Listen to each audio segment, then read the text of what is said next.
معزز مکرم محتشم سامعین، آج کی یہ عرس پاک کی جو محفل ہے، یہ اعلیٰ حضرت عظیم البرکت مجدد دین و ملت حضرت امام الشاہ احمد رضا خان فاضل بریلوی رحمۃ اللہ تعالی علیہ اور مفتی اعظم حضرت خواجہ پیر مفتی محمد اشرف القادری محدث نیک آبادی رحمۃ اللہ تعالی علیہ کی ذاتوں کے ساتھ منسوب ہے۔ اللہ جل شانہ سے دعا ہے کہ خالق و مالک کائنات ہمیں اس عرس پاک کے فیض و برکات سے مالا مال فرمائے اور صالحین کا تذکرہ کر کے اس سے سبق حاصل کرنے کی توفیق مرحمت فرمائے۔ میں خراج تحسین پیش کرتا ہوں حضرت مولانا محمد نعیم قادری رضوی صاحب کو کہ جن کی کتب کی آج تقریب رونمائی بھی ہے۔ انہوں نے الحمدللہ چھوٹی سی عمر میں اور محنت شاقہ کر کے بہت سی کتب تحریر فرمائی۔ اللہ تعالیٰ زور علم میں اور زور قلم میں مزید اضافہ فرمائے اور سعادتوں اور برکتوں سے مالا مال فرمائے۔ اسی طرح ان کے ابا جان جناب حاجی محمد لطیف قادری صاحب صد مبارکباد کے مستحق ہیں۔ اللہ جل شانہ نے جن کو بہترین اور وفاشار بیٹوں سے نوازا ہے، اللہ سبحانہ و تعالیٰ سے دعا ہے کہ اللہ ان وفاشاروں کی وفاشاری میں اضافہ فرمائے۔ اور مبارکباد کے مستحق ہیں جناب اس محفل پاک کے عرس پاک کے بانی جناب مولانا محمد یاسر قادری اشرفی صاحب خلیفہ مجاز حضور محدث نیک آبادی اور منتظمین محفل اہلیان محلہ۔ اللہ جل شانہ آپ کے اس محفل کے انعقاد کی برکتیں اور سعادتوں سے بہرہ فرمائے۔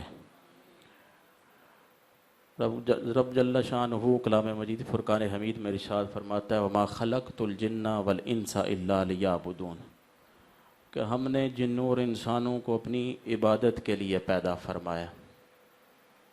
یہاں پہ اللہ جل شانہ نے مقصد تخلیق انسانیت و جنات بیان فرمایا۔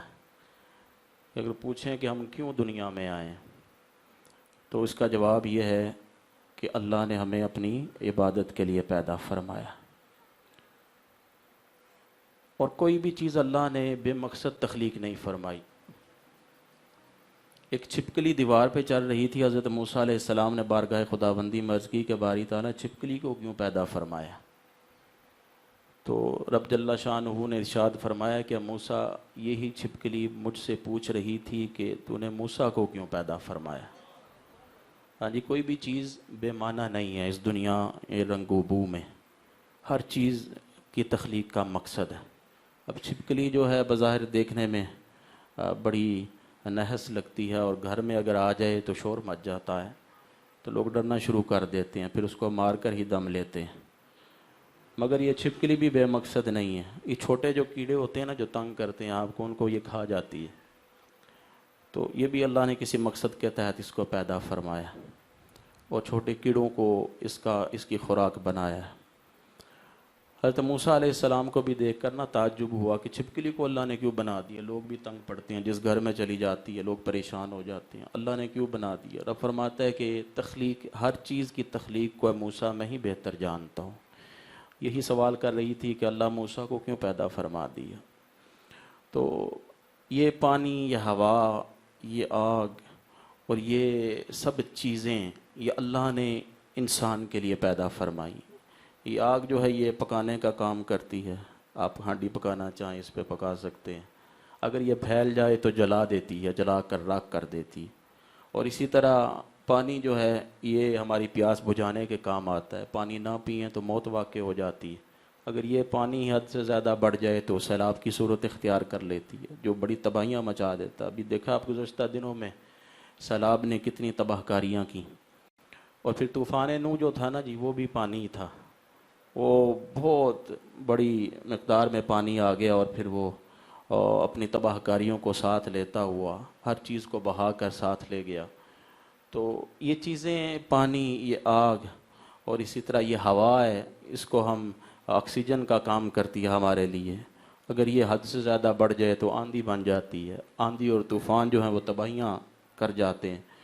تو ہر چیز اعتدال میں رہے تو ہمارے لیے بہتر ہے، اور اللہ نے یہ ہر چیز ہمارے لیے پیدا فرمائی ہے۔ اب دیکھیں، اگر انسان دنیا سے چلا جاتا ہے تو ان چیزوں کا کوئی نقصان ہوتا ہے؟ نہیں ہوتا نا۔ تو پتہ چلا کہ یہ انسانوں کے لیے ہیں، انسان اس کے لیے نہیں۔ یہ سب چیزیں انسان کے لیے اللہ نے بنائی ہیں، انسان کو ان چیزوں کے لیے پیدا نہیں فرمایا۔ کیا کسی کے جانے سے ہوا رک جاتی ہے؟ آگ آنا بند ہو جاتی ہے؟ نہیں ہوتی۔ پانی برسنا بند ہو جاتا کسی کے دنیا سے جانے سے؟ نہیں ہوتا۔ یہ نظام کائنات ہے نا جی۔ یہ سب چیزیں اللہ نے، یہ سب تخلیقات اللہ نے انسان کے لیے بنائی، اور انسان کا جو مقصد ہے اللہ نے بیان فرمایا کہ ہم نے اے بندے، اے انسان، تجھے ان چیزوں کے لیے پیدا نہیں کیا بلکہ اپنی عبادت کے لیے پیدا فرمایا۔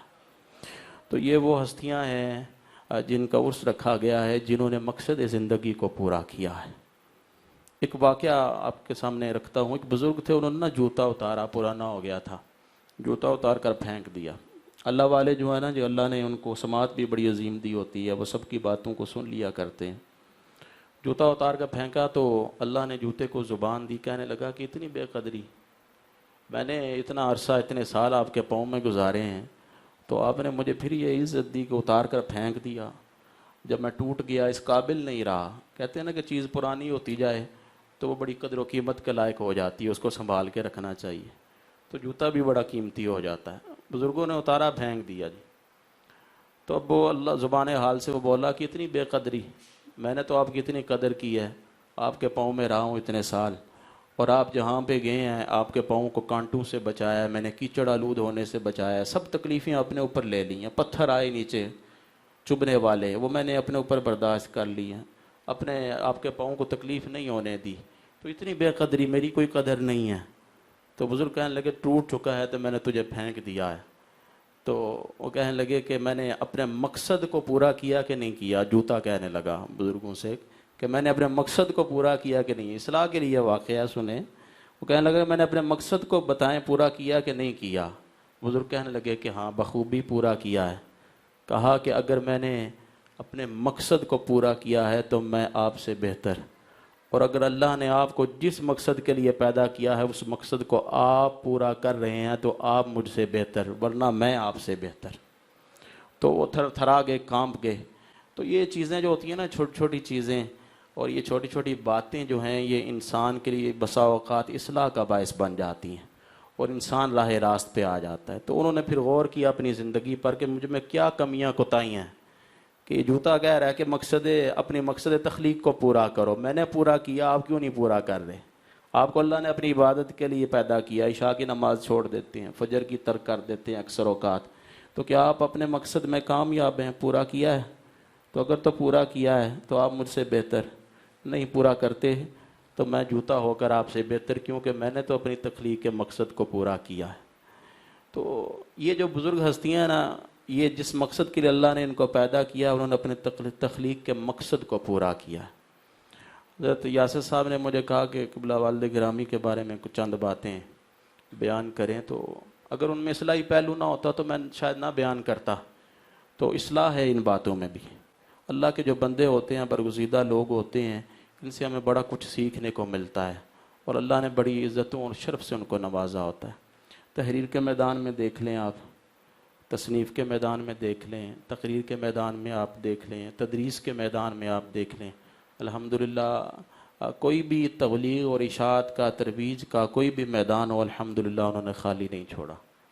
آپ حضرات کے سامنے ہیں، اور پھر ان کی زندگی الحمدللہ بڑی اچھی گزری، خوبصورت زندگی انہوں نے بسر کی۔ بس اوقات ہوتا ہے نا، بندہ دنیا سے جانے لگتا ہے تو بندے کو یہ شکوہ اور شکایت ہی ہوتی ہے، اگر میں کچھ کر لیتا تو بہتر تھا میرے لیے، اگر میں کچھ کر لیتا تو بہتر تھا، اس کام میں نہ پڑتا، یہ کر لیتا تو میرے لیے بہتر ہوتا۔ الحمدللہ پرسکون اور مطمئن زندگی انہوں نے بسر کی ہے۔ یہی اللہ کے بندوں کا ایک شیبہ اور طریقہ ہے زندگی گزارنے کا۔ اور ساری زندگی آپ نے دین پڑھا ہے اور پڑھایا ہے۔ چھوٹی سی عمر سے قاعدہ جو ہے وہ حضرت فقیہ اعظم خواجہ محمد نیک عالم قادری رحمۃ اللہ تعالی علیہ انہوں نے ان کو پڑھایا تھا اور اپنے ہاتھوں سے چوری کھلائی تھی، اور اسی فیض کی برکت نظر ان کی زندگی میں آیا کرتی تھی ہمیں، اور وہ علم جو تھا اللہ نے دیا تھا، وہ علم نافع ان کو عطا فرمایا تھا۔ علم بندہ پڑھتا رہتا نا جی ساری زندگی پڑھتا رہتا، بسا اوقات اس علم سے کام لینا نصیب نہیں ہوتا، بندہ نہ اپنی ذات کے لیے کچھ لے سکتا اس میں سے، نہ دوسروں کو نفع پہنچا سکتا ہے۔ بہت سے لوگ ہیں آپ کے اندر بھی ہیں ایسے جنہوں نے دنیا کا علم پڑھا ہے، دنیا کا کوئی فائدہ نہیں پہنچا رہے۔ بہت سے لوگ ایسے ہیں جنہوں نے دین کا علم پڑھا ہے، دین کو فائدہ نہیں پہنچا رہے، دنیا کے لوگوں کو فائدہ نہیں پہنچا رہے۔ الحمدللہ جتنا انہوں نے پڑھا تھا، جتنا علوم دنیا کی آپ نے تحصیل کی تھی، وہ لوگوں میں انہوں نے اس کی فیض رسانی کی ہے، لوگوں کو اس سے فائدہ پہنچایا، اور کوئی بھی طریقہ ہو الحمدللہ وہ اس میں کامل اور مکمل تھے۔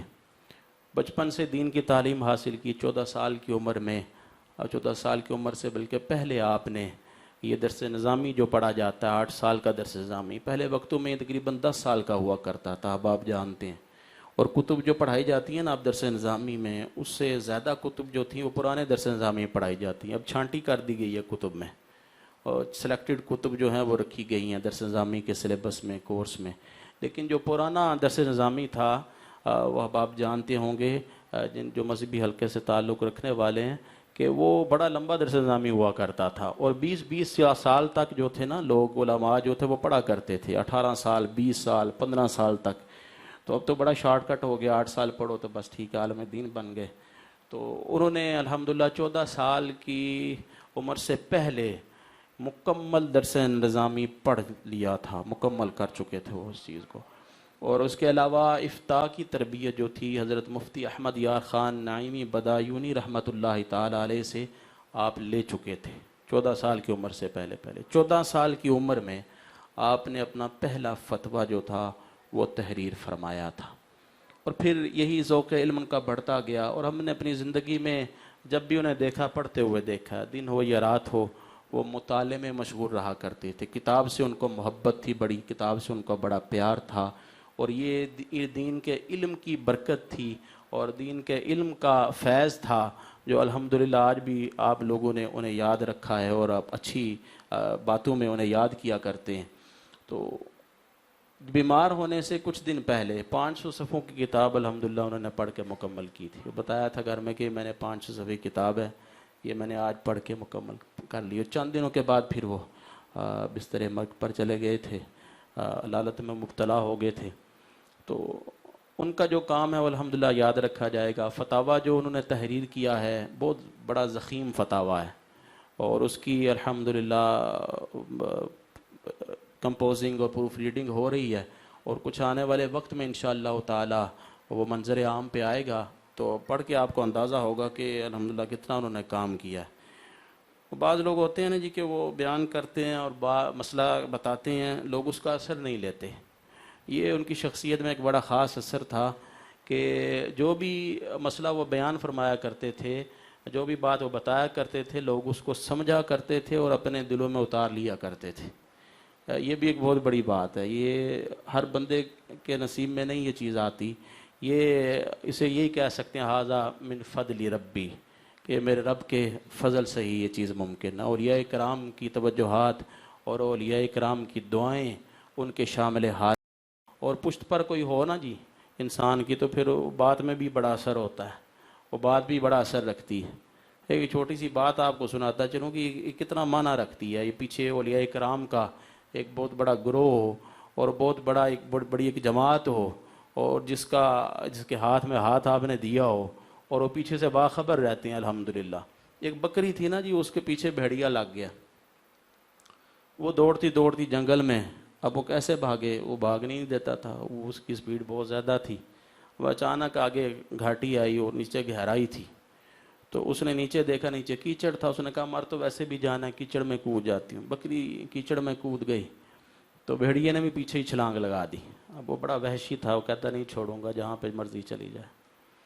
تو پیچھے کوئی ہو، سائیں جس کے پیچھے ہوں تو پھر یہ عالم ہوتا ہے۔ بکری جو وہ ہنسے وہاں پہ کیچڑ میں، تو جو بھیڑیا تھا وہ رونے لگا، اور پھر اس نے بکری سے پوچھا تو ہنستی کیوں ہے؟ میں تو روتا ہوں کہ میں نے مر جانا تھوڑی دیر میں، یہ دلدل میں نیچے گھستا جاؤں گا زمین کے اندر اور میں گھس جاؤں گا، بس ختم ہو جاؤں گا، تو کیوں ہنستی ہے اس عالم میں بھی؟ وہ کہنے لگی کہ میرا ایک مالک ہے جس نے مجھے رکھا ہوا ہے، اور وہ شام کو جب اپنی بکریاں اکٹھی کر کے واڑے میں لے جائے گا نا جی، وہاں پر جا کر ان کو بند کرنے سے پہلے گنتی کرے گا، اور جب میں گنتی میں نہیں آؤں گی تو میری تلاش میں آ جائے گا، جب میری تلاش میں آئے گا تو یہاں پہ مجھے پھنسا ہوا دے کے مجھے نکال لے جائے گا۔ میں اس لیے خوش ہو رہی ہوں کہ مصیبت میں عالم میں بھی مالک میرے کام آ جائے گا۔ تو جن کے پیچھے نگاہ ہو نا، جن کے پیچھے اثر ہو، جن کے پیچھے فیض ہو، الحمدللہ پھر ان کا علم بھی بولا کرتا ہے۔ اعلیٰ حضرت دیکھیں ان کا نام اب ہر گزرتے لمحے کے ساتھ بڑھتا چلا جا رہا ہے، اور ان کے علمی خدمات جو ہیں وہ دنیا فیض یاب ہو رہی ہے اب تک، اور قیامت تک ہوتی رہے گی۔ وجہ کیا ہے کہ ان کے پیچھے اولیاء کرام کی توجہات ہیں، نگاہ کرم ہیں، خود وہ برگزیدہ اللہ کے ولی ہیں اور عالم ربانی۔ تو یہ ان کی بات میں یہ اثر تھا کہ لوگ سمجھ جایا کرتے۔ بڑی بڑی پریاں آیا کرتی تھی ہمارے، دیکھا ہم نے بچپن میں کہ بہت سے لوگ اکٹھے ہو کے آیا کرتے تھے، آپس میں لڑائی جھگڑے کا موقع بنا ہوتا تھا تو وہ کہتے تھے کہ مفتی صاحب کے پاس چلو مرانی شریف والے، جیسے وہ کہہ دیں گے ہم ایسے عمل کر لیں گے، ٹھیک ہے جی۔ وہ آیا کرتے تھے، پھر وہ قبلہ والد گرامی چند لمحوں میں جو ارشاد فرماتے تھے اس بات کو وہ سنتے تھے، سمجھتے تھے، اور وہاں سے مل کر آپس میں صلح کر کے جایا کرتے تھے۔ یہ علماء کا مقام ہے۔ طلاق کا مسئلہ بڑھ گیا جناب برادریوں میں، اب آپس میں دو بدو ہو گئی، لڑائیاں ہو جاتی ہیں، قتل و غارت ہو جاتی ہے، بہت بڑے بڑے فتنے ہو جاتے ہیں۔ تو آخرکار گجرات گرد و نواح پاکستان میں ہم نے یہ سنا، فون پر بھی لوگ کال پہ لیتے تھے اور وہاں پر پریا بیٹھی ہوتی تھی، بہت سے لوگ بیٹھے ہوتے تھے اسپیکر آن کر کے، انہوں نے کہنا یہ مفتی صاحب جو فرما دیں، مرانی شریف والے مفتی صاحب جو بتا دیں ہم ویسے کر لیں گے۔ اگلی پارٹی نے بھی کہنا لو جی مفتی صاحب سے پوچھ لو، جیسے وہ کہہ دیں گے ہم ویسے کر لیں گے۔ یہ بڑی بات ہوتی ہے، یہ بات کا وزن ہوتا ہے اور بات کا اثر ہوتا ہے جو لوگوں کے دلوں پر اثر رکھتا ہے۔ تو پھر انہوں نے جیسے فرمانا وہ الحمدللہ لڑائیاں ختم ہو جانی، آپس میں انہوں نے شیر و شکر ہو جانا، ان کے معاملات بہتر ہو جانے، جائیدادوں کے معاملات ہونے، انہوں نے کہنا جی کہ مفتی صاحب سے پوچھ لو، لڑائی شروع ہو جانی جناب، مقدمات چل پڑنے۔ آخرکار بات آنی جی مفتی صاحب سے پوچھو مرانی شریف والے، جیسے وہ کہتے ہیں ہم ویسے کر لیتے ہیں۔ تو پھر انہوں نے جیسے وراثت کی تقسیم کا سلسلہ بتانا، لوگوں نے ویسے عمل کر لینا، آپس میں صلح ہو جانی۔ تو الحمدللہ ان کی زندگی جو ہے انہوں نے لوگوں کو جوڑ کر رکھا آپس میں، باہمی اتفاق و محبت۔ اس کا یہ مطلب نہیں جوڑنے کا، باہمی اتفاق و محبت کا، کہ حق بات انہوں نے نہیں کہی، الحمدللہ حق بات بھی انہوں نے ڈٹ کر کہی ہے۔ دین کی بات جہاں پہ آئی ہے انہوں نے کسی قسم کا اس میں سستی سے کام نہیں لیا زندگی میں، ہمیشہ دین کی بات حق وہ ڈٹ کر کہی ہے، اور انہوں نے پہرا دیا پھر اس بات کا۔ وہ یہ نہیں کہ جہاں پہ نرم موسم دیکھا وہاں پہ نرم ہو گئے، اور جہاں پہ سخت موسم دیکھا وہاں پہ سخت ہو گیا، ایسی بات نہیں۔ تو الحمدللہ ان کی زندگی ہمارے لیے مشعل راہ ہے۔ یہ جو اچھے لوگ ہوتے ہیں، جو صالحین ہوتے ہیں، ان کی زندگی سے اور ان کے علم و عمل سے ہمیں بڑا کچھ سیکھنے کو ملتا ہے۔ اور انہوں نے ہمیں بھی یہ تلقین فرمائی کہ بیٹا ساری زندگی دین کی خدمت کرنی ہے، لوگوں تک دین کو پہنچانا ہے۔ تو ادارہ نیک نگر کی صورت میں وہ الحمدللہ بنا گئے ہیں، اور ہماری کوششیں ہیں کہ انشاءاللہ تعالی آنے والے وقت میں وہ ایک عظیم ادارہ بنے، اور وہاں سے دین کے استاذ، علماء اور محققین وہاں سے پڑھ کر نکلیں، اور دین کے اس فیض کو چار سوئے عالم میں وہ پھیلانے کا کام کریں۔ اللہ جل شانہ سے دعا ہے کہ اللہ ہمیں عمل کی توفیق عطا فرمائے، اس محفل پاک کی فیض و برکات عطا فرمائے۔ ما علینا الا البلاغ المبین۔